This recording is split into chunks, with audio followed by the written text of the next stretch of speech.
ಇದು ನಮ್ಮ ಚೈನಾಕ್ಕೆ ಆ ಎಣ್ಣೆ ಬೇಕು ಅವ್ರಿಗೆ ನಾವು ಇದಕ್ಕಾಗಿ ಆ ಎಣ್ಣೆಯನ್ನು ಹೊಡೆಯೋ ಸಲುವಾಗಿ ಇವ್ರಿಗೆ ಶಸ್ತ್ರ ಕೊಟ್ಟರು ಒಯ್ಯಿರಿ ನೀವು ಅಂತೇಳಿ ಇವರು ಒಗೆದಿದ್ದ ಅಮೇರಿಕ ಕಲ್ಪನೆ ಹಿಡಿದು ಮೊಸಾದ್ ಮತ್ತು ಅಲ್ಲಿಯ ಇದು ಏನಪ್ಪ FBI ಆಗಿರ್ಬೋದು CIA ಆಗಿರ್ಬೋದು ಇವ್ರು ಗೊತ್ತೇ ಇಲ್ಲ ಹಿಂಗದ ಅಂತೇಳಿ ಇವರು ಅಲ್ಲೇ ಸುಮ್ಮನೆ ಮ್ಯಾಲೆ ಶರ್ಟ್ ಹಾಕ್ಬಿಟ್ಟು ಕೂಡ ಅವರು ಇಲ್ಲಿ ಯುರೇನಿಯಂ ಐತಿ ಇಲ್ಲಿ ಮತ್ತೊಂದು ಮೂರೊಂದು ಅಂತೇಳಿ ಅದ್ರ ಒಳಗಿನ ಶಕ್ತಿ ಗೊತ್ತಿಲ್ಲ ಇವ್ರಿಗೆ ಇನ್ನೊಬ್ಬರ ಮೇಲೆ ದಾಳಿ ಮಾಡಿ ಅಷ್ಟೇ ಗೊತ್ತು ಅಮೇರಿಕಾದವ್ರಿಗೆ ಮತ್ತು ಇಸ್ರೇಲ್ದವ್ರಿಗೆ ಇನ್ನೊಬ್ರು ಅವ್ರ ಮೇಲೆ ದಾಳಿನೇ ಮಾಡಿಲ್ಲ ಇಲ್ಲಿವರೆಗೆ ಎಲ್ಲರೂ ಭಯ ಏನು ಮಾಡ್ತಾರೋ ಗೊತ್ತಿಲ್ಲ ಸೂಪರ್ ಪವರ್ ಹಿಂಗೆ ಸುಪೀರಿಯಾರಿಟಿ ಸೇರಿಸ್ಬಿಟ್ಟಿದ್ರು ಆದರೆ ಇರಾನ್ ಅದ್ರ ಹಿಂದಿದ್ದಂಥ ಚೈನಾ ಶಸ್ತ್ರಾಸ್ತ್ರ ಹೊಟ್ಟಿತು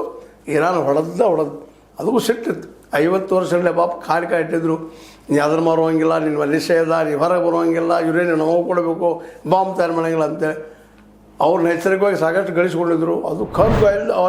ಆಯಿಲ್ ಅದ ದ್ವೀಪ ಸಿಕ್ಕಾಪಟ್ಟೆ ಆಯಿಲ್ ರೀ ಇನ್ನೊಂದು ಯಾವ್ದು ಹೆಸರು ಗ್ಯಾಸದ್ದು ಆಯಿಲ್ರು ಅವು ಗ್ಯಾಸ ಅವು ಏನು ಬಂದು ದುಡ್ಡು ಹಂಗೆ ಬರ್ತದೆ ಅವ್ರಿಗೆ ಹೀಗಾಗಿ ಅದನ್ನು ಬಿಟ್ಟುಕೊಡೋ ಪ್ರಸಂಗ ಬಂತು ಇವತ್ತು ಅಮೇರಿಕದಲ್ಲಾಗ ಈಗ ಅವ್ರ ದೇಶ ನಮಗೆ ಕೊಟ್ಟು ನಾವು ಏಜೆಂಟ್ ಆಗೋದು ನಾವು ಅದ್ರ ಮಾಲಕ ಆಗಿಬಿಡೋಣ ಅನ್ನೋ ತಿಳಿಯಾಗಿ ಸೇರ್ತು ಅವ್ರಿಗೆ ಹೀಗಾಗಿ ವೆನೆಜುಲಾ ಹಿಡ್ಕೊಂಡ್ರು ಗ್ರೀನ್ಲ್ಯಾಂಡ್ಗೆ ಬಂದರು ಅದನ್ನ ಹಿಡ್ಕೊತಾನಂದ್ರು ಆಗ ನ್ಯಾಟೋದವ್ರು ಓಡಿ ಹೋದ್ರಲ್ಲಿ ನಮ್ಮದು ಅಂತೇಳಿ ಅಷ್ಟರೊಳಗೆ ಇವ್ರು ನಮ್ಮದು ಕೂತಿದ್ರು ಇನ್ನು ಇರಾನ್ ಹೊಡೆಯೋದು ಹೊಡೆಯೋರಿದ್ರು ಯಾರಿಗೂ ಗೊತ್ತು ಮೊದಲು ಇರಾನ್ ಹೊಡ್ಯಾಕೆ ಬಂದರು 2 ದಿವಸ ಮುಗಿದೆರಡು ಯುದ್ಧ ಅಂತೇಳಿ ಅದನ್ನು ನಡೆದದ್ದೇ ಬೇರೆ ಹೊಸ ಇತಿಹಾಸ ಸೃಷ್ಟಿ ಅದು ಪೆಟ್ರೋ ಡಾಲರ್ ನಡೆಯುತ್ತೆ ಇವತ್ತು ಹೊರ್ಮೋಸ್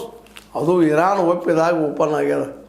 ಹೀಗಾಗಿ ಒಂದೇನೋ ಅಗ್ರಿಮೆಂಟ್ ಬಂದಿಲ್ಲ ಹೊಸ ಅಗ್ರಿಮೆಂಟ್ಸ್ ಅಮೇರಿಕಾ ತನ್ನ ಹೆಚ್ಚು ಕಡಿಮೆ ಶಕ್ತಿ ಇಟ್ಕೊಂಡಂಗಾಗಿದೆ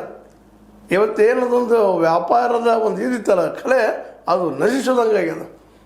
ಏನು ಇಸ್ರೇಲ್ ಮೇಲೆ ಬಾಂಬ್ ಬಿದ್ದು ರೀತಿ ತೆಲ್ ಅವಿವ್ ಮೇಲೆ ಆಗಿರ್ಬೋದು ಮತ್ತೊಂದು ಮೇಲೆ ಆಗಿರ್ಬೋದು ಜೆರೂಸಲೇಮ್ ಮೇಲೆ ಆಗಿರ್ಬೋದು ಬಿದ್ದಿದ್ದು ಜನ ಗಾಬಾಗೋದು